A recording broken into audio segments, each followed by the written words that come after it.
그 후에 바울이 아덴을 떠나 고린도에 이르러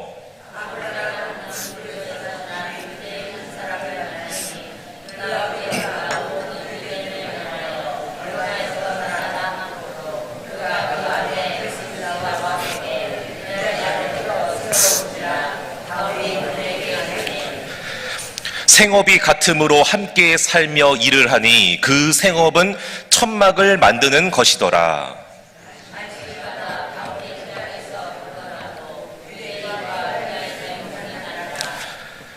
실라와 디모데가 마게도냐로부터 내려오매 바울이 하나님의 말씀에 붙잡혀 유대인들에게 예수는 그리스도라 밝히 증언하니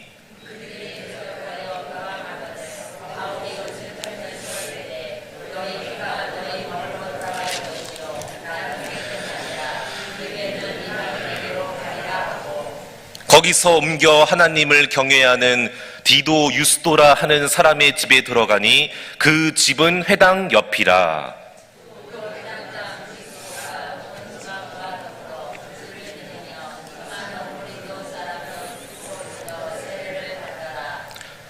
밤에 주께서 환상 가운데 바울에게 말씀하시되 두려워하지 말며 침묵하지 말고 말하라.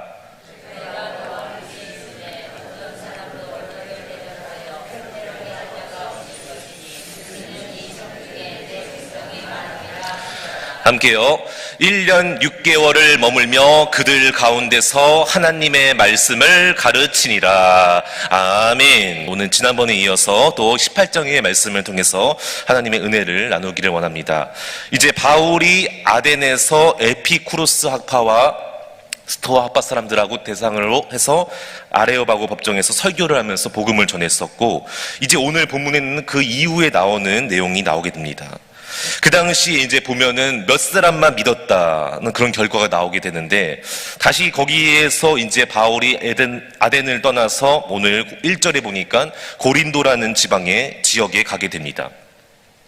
특별히 이 고린도전서는 바울이 나중에 그 고린도 사람들 교회를 향해서 기록하는 내용이 나오게 되는데, 고린도전서 앞부분에 보면은 바울이 그 당시에 고린도에 처음 갔을 때 자기의 솔직한 심정을 기록한 내용이 나오게 됩니다. 거기에 보면은 바울이 내가 참 고린도에 처음 갔을 때 자기가 어땠는지를 기록한 내용이 나오는데, 고린도전서 2장 3절의 말씀을 같이 한번 읽어보겠습니다. 고린도전서 2장 3절의 말씀 시작. 내가 너희 가운데 거할 때에 약하고 두려워하고 심히 떨었노라. 아멘. 그렇습니다. 바울이 고린도에 갔을 때 정말 기쁘고 담대하고 성령 충만하고 그런 모습이 아니라, 오늘 바울이 뭐라고 했죠? 너희 가운데 내가 거할 때, 너희 가운데 내가 갔을 때에 내가 너무나 약하고 두렵고 심히 떨었다. 영적으로 내가 참 많이 약하고 지치고 두렵고 심히 떨었다. 이렇게 말을 하고 있습니다. 그렇습니다. 바울은 그동안 빌립보, 데살로니가, 베레아, 아덴 그 네 곳을 거치면서 2차 선교행을 하면서 이제 너무나 많이 지금 지친 거예요. 그동안 너무나 많은 고난이 있었고 핍박이 있었고 매도 맞고 감옥에도 갇히고 가는 곳곳마다 방해하고 대적하고 유대인들이 쫓아와서 죽이려고 하니까 이제 바울도 인간인지라 연약해지고 지치고 힘이 쫙 빠지면서 고린도에 갔는데 내가 정말 이제 이 사역을 감당할 수 있을까? 많이 두렵고 연약해지고 심지어 이게 떨기까지 하면서 겁을 먹는 그런 모습을 보이고 있습니다. 우리도 마찬가지입니다. 우리도 신앙생활 하다 보면은, 믿음 생활 하다 보면은 항상 기쁘고 성령 충만하고 그러면 너무나 좋지만, 강하고 담대하게 나아가면 너무나 좋지만, 믿음으로 승리하면 너무나 좋지만, 때로는 오늘 이 바울처럼 연약해지고 육신이 인간의 몸을 입고 있는지라 육신 때문에 연약해지고 영적으로도 지치고, 때로는 믿음의 인도를 하면서도 나는 예수 믿는다고 하면서도 두려워하고 겁을 먹고 떨면서 지내는 모습이 찾아오게 된다는 거예요. 영적인 깊은 슬럼프에 빠지게 되고 영적으로 이렇게 무기력한 모습을 보일 때가 있다는 거예요. 이게 잘못된 게 아니라는 거예요. 그래서 내가 그런 모습이 왔을 때 너무 나를 막 그렇게 그럴 필요 없어요. 나를 막 너무 병제하고 비난하고 탓할 필요 없어요. 그럴 수 있는 거예요. 충분히 그럴 수 있습니다. 자, 그런데 중요한 것은 오늘 말씀해 보면은 하나님께서 오늘 이제 그런 바울에게 그래, 넌 그만해라. 넌 이제 약하고 두렵고 너는 벌벌 떠니까 이제 필요 없다. 이게 아니라 다시 한번 그런 바울에게 어떻게 합니까? 하나님께서 위로해 주시고 힘을 주시고 음성을 주시고 만남의 복을 주시고 하나님의 때에 놀라운 타이밍의 기적의 역사를 보여주신 줄로 믿습니다. 자, 첫 번째로 오늘 하나님께서 이런 영적으로 매우 지쳐있고 힘든 바울에게 어떻게 위로하셨는가? 첫 번째로 하나님께서는 만남의 복을 통해서 위로해 주셨다는 것입니다. 오늘 2절 말씀, 오늘 사도행전 18장 2절 말씀 같이 한번 읽어보겠습니다. 시작. 아굴라라 하는 본도에서 난 유대인 한 사람을 만나니 글라우디오가 모든 유대인을 명하여 로마에서 떠나라 한 고로 그가 그 아내 브리스길라와 함께 이달리아로부터 새로 온지라 바울이 그들에게 가매. 아멘. 뭐라고 했죠? 유대인 한 사람을 만나니, 이게 만나니가 만난 게 아니라 만나게 해주셨다는 거예요. 바로 아굴라와 브리스길라라는 이 부부를 여기서 고린도에서 만나게 된 거예요.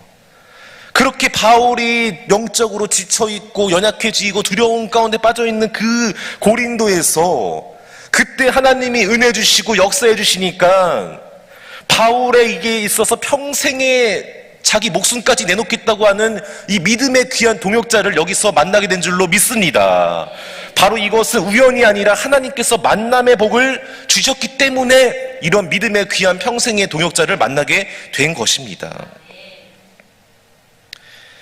그리고 여기서 보면은 이제 바울이 그 천막을 제조하는 기술이 있었는데 자기의 의식주 문제를 해결하기 위해서 어느 날 면접을 보러 일하려고 이제 면접을 보러 갔는데 거기서 이 사장으로 있었던, 쉽게 말하면 사장으로 있었던 브리스길라와 아굴라를 만나게 되었고, 의식주 문제를 해결하기 위해 찾아간 곳에서 평생의 동역자를 만나게 되었고, 그들과 다시 한번 영적으로 깊은 교제를 나누면서 나중에 보면은 이제 이 브리스길라와 아굴라가 평생에 바울에게 있어서 너무나 중요한 목숨과 같은 믿음의 동역자가 되는 것입니다.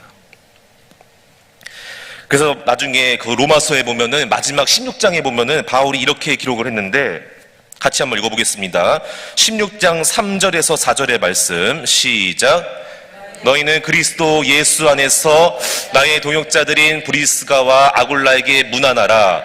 그들은 내 목숨을 위하여 자기들의 목까지도 내놓았나니 나뿐 아니라 이방인의 모든 교회도 그들에게 감사하느니라. 아멘. 그렇습니다. 바울을 위해서 이 브리스가와 아굴라가 자기의 목숨까지도 바쳐서 우리가 당신과 함께 하겠습니다, 동역하겠습니다, 옆에서 돕고 섬기겠습니다, 그렇게 했다는 거예요. 근데 그 사람을 어디서 만났다고요? 내가 정말 깊은 영적인 이 슬럼프와 침체와 연약함 가운데 빠져있고 다 포기하고 싶은 그런 깊은 절망의 자리 가운데에서 그때 하나님이 평생의 동역자를 만나게 해주시는 거예요.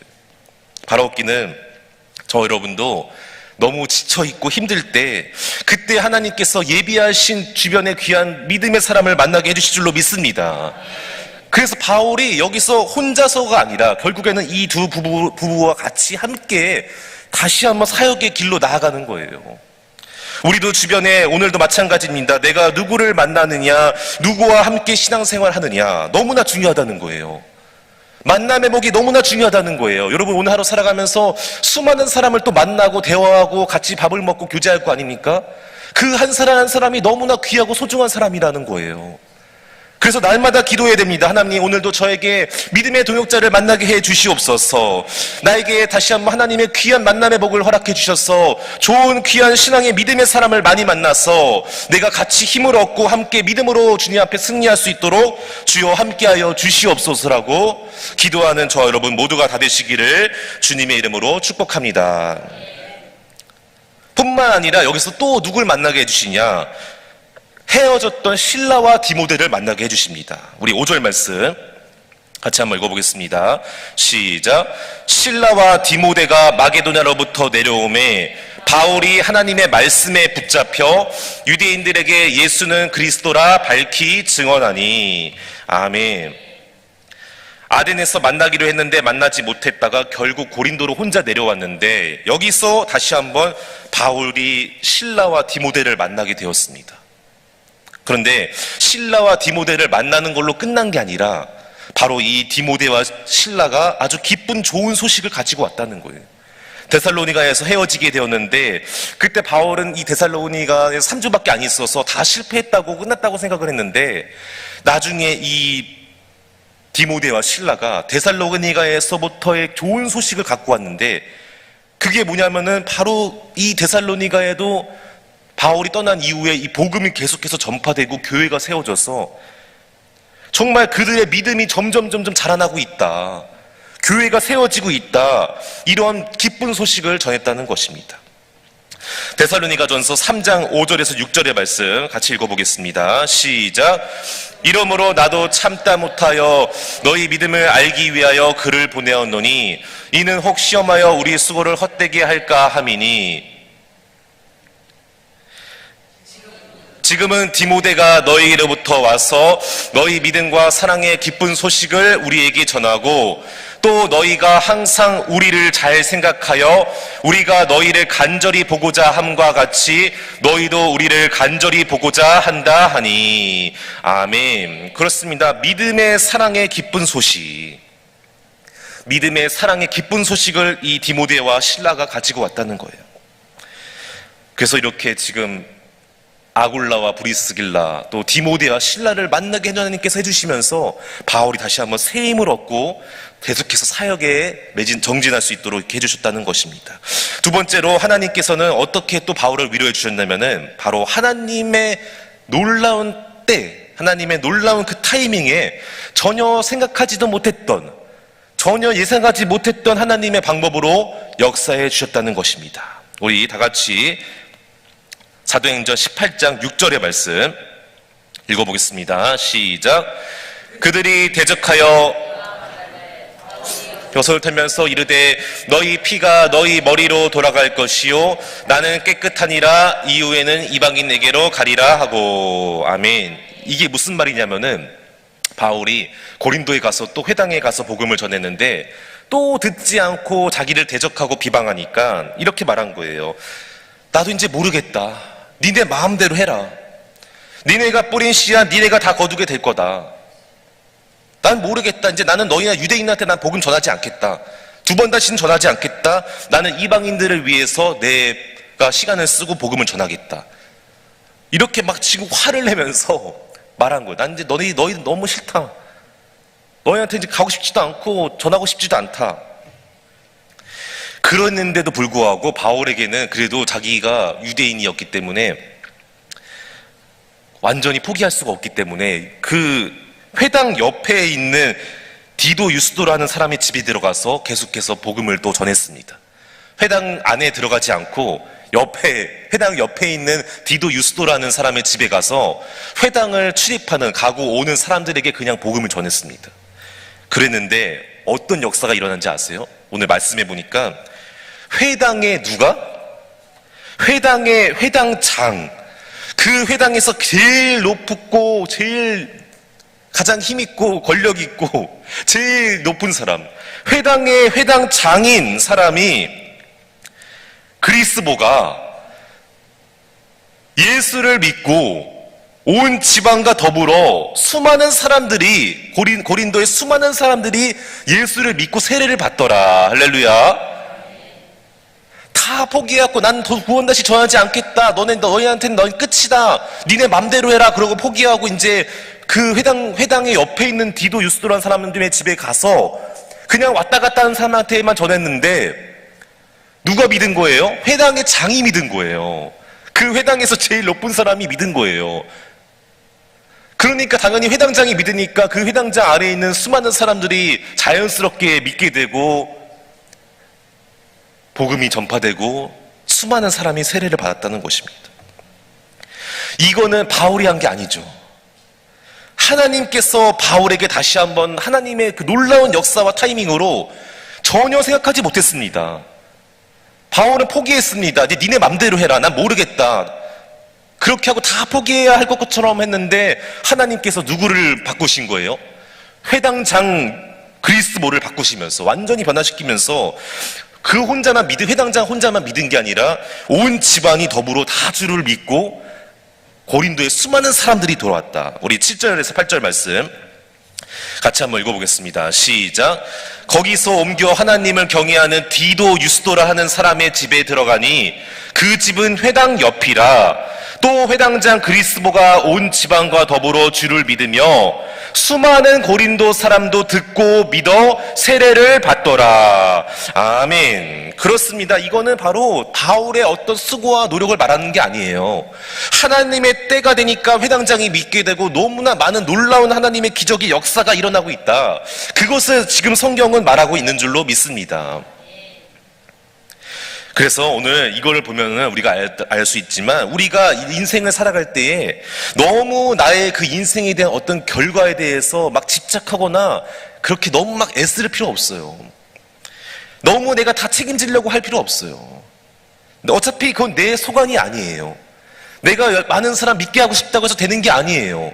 내가 어떻게 뭐 바꾸겠다고 해서 되는 게 아니에요. 내가 하는 게 아닙니다.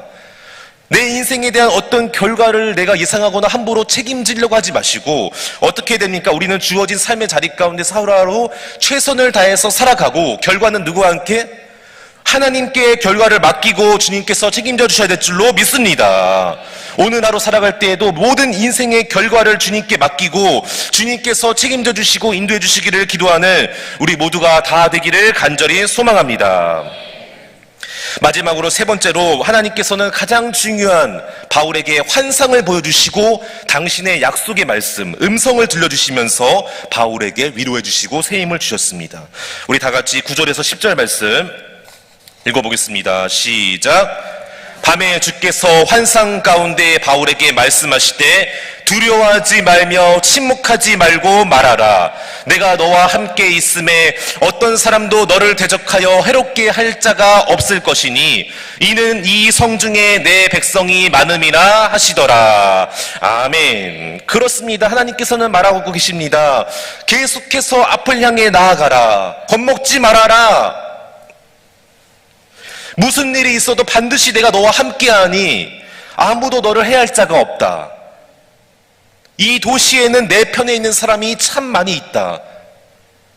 그러니까 걱정하지 말아라. 내가 너와 함께 해주겠다라고 제일 중요한 약속의 말씀, 확신의 말씀을 주셨다는 것입니다. 오늘 이 새벽에도 저와 여러분이 하나님의 이런 귀한 축복의 믿음의 음성 듣게 되기를 간절히 소망합니다. 아무리 돈이 많아도 건강하고 아무리 잘 나가도 하나님께서 함께 해주시지 않으면은요 다 하루 한날 아침에 다 쓰러지고 넘어질 수밖에 없어요. 그렇게 돈 많고 건강해도 주님이 은혜 주시지 않으면은요 한순간에 다 사라지고 넘어지고 쓰러질 수밖에 없는 게 바로 우리 인간이라는 거예요. 오늘 하루 살아갈 때 주님, 오늘 아까 우리 찬양한 것처럼 연약하고 부족해도 내가 능력이 없어도 전능하신 하나님께서 나와 함께 해주시고 은혜 주시면은 내 앞길을 지켜주시면은 인도해 주시면은 나는 반드시 승리할 줄로 믿습니다. 주님의 은혜를 구하면서 믿음으로 승리하게 되는 저 여러분 한 분 한 분 다 되시기를 주님의 이름으로 축복합니다. 기도하겠습니다.